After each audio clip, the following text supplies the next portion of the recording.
Dear students, welcome to our today's class. In our previous class, now we discuss about the differences of different types of education. We discuss about the difference between formal education and informal education and formal education and non-formal education. So today I am going to discuss with you only two topics, and they are the factors of education and the second one is scope of education. Factors of education and scope of education. So open your book and now we go to the topic. Okay, and we already know that education is a lifelong process, and the experiences we get out throughout our whole life is known as education. Okay, and we also able to know that education is a bipolar process. We already discussed about this. Education is a bipolar process. Can you remember who said this? Okay, Sir John Adams said that education is a bipolar process. Here two pole, that means two elements are related with education, and the elements are one is a teacher and another is students. Now again education is said that tripolar process. According to some other educationists, they change the concept of education and they say that education is a tripolar process. Mainly mainly John Dewey said that education is a tripolar process, and here the three pole, that means the three elements are teacher, students and the social environment. Okay, three poles and the three poles are, or three elements are teacher, students and environment. And presently, okay, presently or nowadays this term also has changed, and this concept of education is changed, and it is said that education is the combination of multiple elements. Education is the combination of multiple elements, and the elements of education are teacher, student, okay, teacher, students, teacher, students, then syllabus,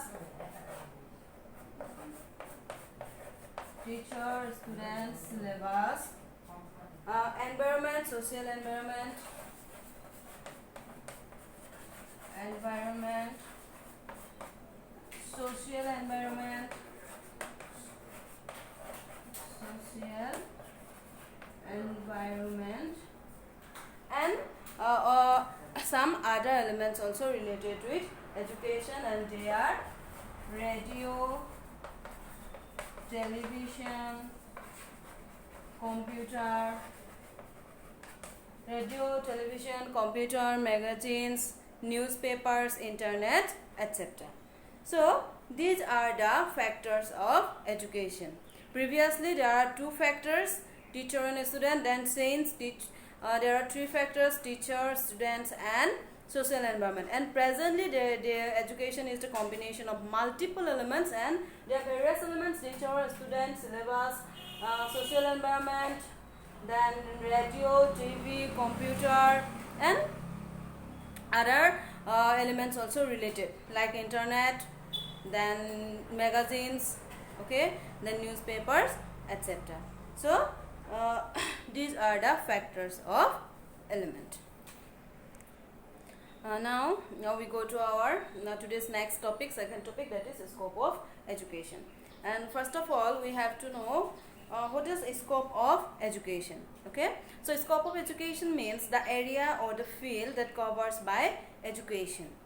Okay, the area or the field or the other subjects which is covered by education. And we already know that education is a subject which is related to various other subjects. Therefore the scope of education is very widespread, very large or very wide. Education is related to various another subject. So now we can see, please open your reference book and the page number 30. Here is given the scope of education, and the first scope of education is philosophical basis of education. It means education is related to some philosophical basis. Here it is said that contribution of philosophical theories is the most in preparing plans and determining objective of education. So when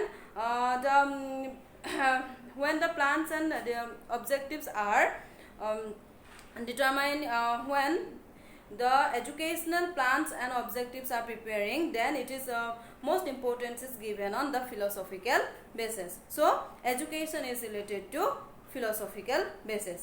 Therefore it is a component that is included in the subject of education. The next is psychological basis of education. Here it is said that only psychology can decide which process should be followed for practical education. Okay, psychology is the science of mind. Therefore only psychology can decide which process should be followed for practical education.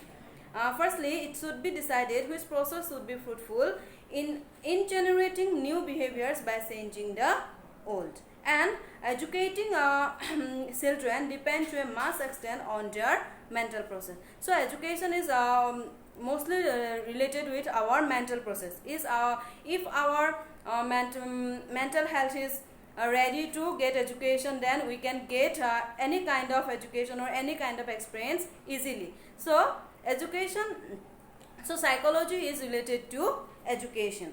Here psychological analysis of an individual's behavior is an important function of education. Okay, it is most important that psychological analysis, that is my analysis of our mind. Psychological analysis is of an individual is important function of education. Therefore it is within the scope of education to discuss the important aspect of behavior of the children, such as memory, attention, intelligence, etc. Okay, and our next scope is the sociological base of education. Here as the development and growth of an individual is an important function of education, preservation and development of the society is also another important function of education. So another important function of education is the preservation and development of the society. Preservation means preservation of rules and regulation of the society, and development of society is an important function of education. Therefore to mold a person to adjust with the society is also the important function of education. So education also try to adjust any person with their society. And analysis and discussion of the various sociological processes related to the social life of an individual, and therefore it is included the scope of education. So sociological basis is also included in the important function of education or important scope of education.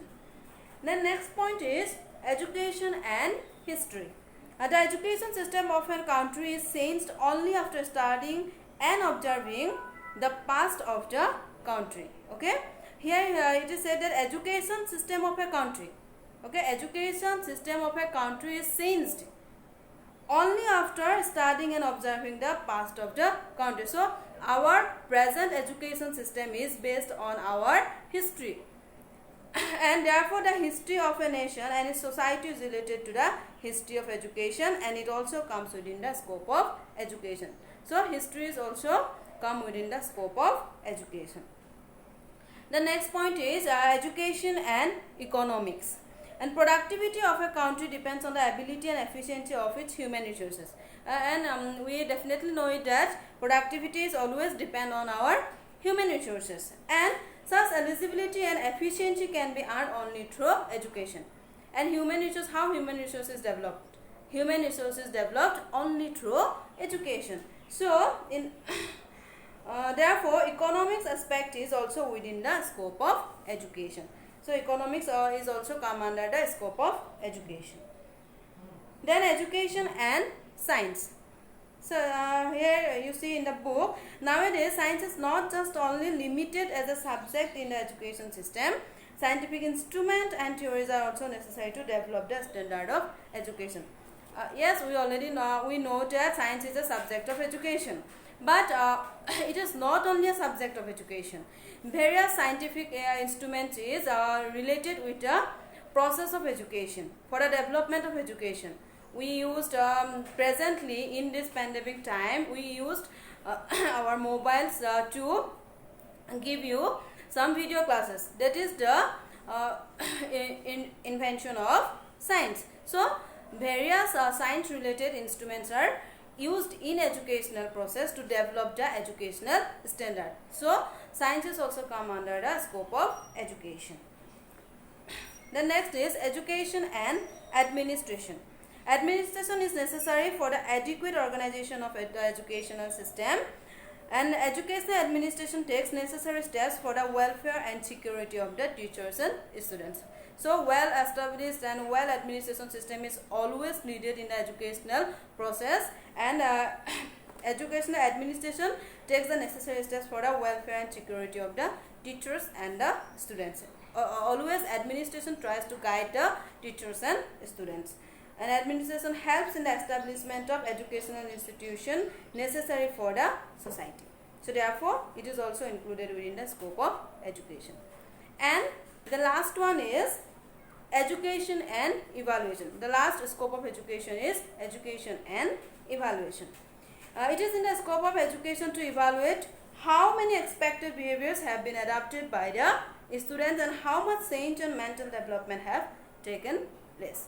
So evaluation means evaluate the students, how many they progress or if they are decreased. So it is the duty of education to analyze how the students progress, how the mental progress are happen in the students. So this is also come under the scope of education. So we discuss about 9 educational scope of education, and it is a very much important point for you, and long question also comes from this topic, the write a scope of education, and here you have to write a scope of education with heading. Give the heading like philosophical basis of education, that is the heading of the point, and then elaborate 2 or 3 lines. Then if the question is come for 4 marks, then you have to write 4 points, and if question is come for 6 marks, then you have to write at least 6 points. And here in all the 6 points you have to give the heading and elaborate 2 or 3 lines. Okay, so today we discuss about only these 2 topics, that is factors of education and scope of education. And if you have any doubt, then please contact with me, and whatever you have understand from my today's class, please give me a feedback with a voice message in my WhatsApp, in my personal number. Okay, thank you.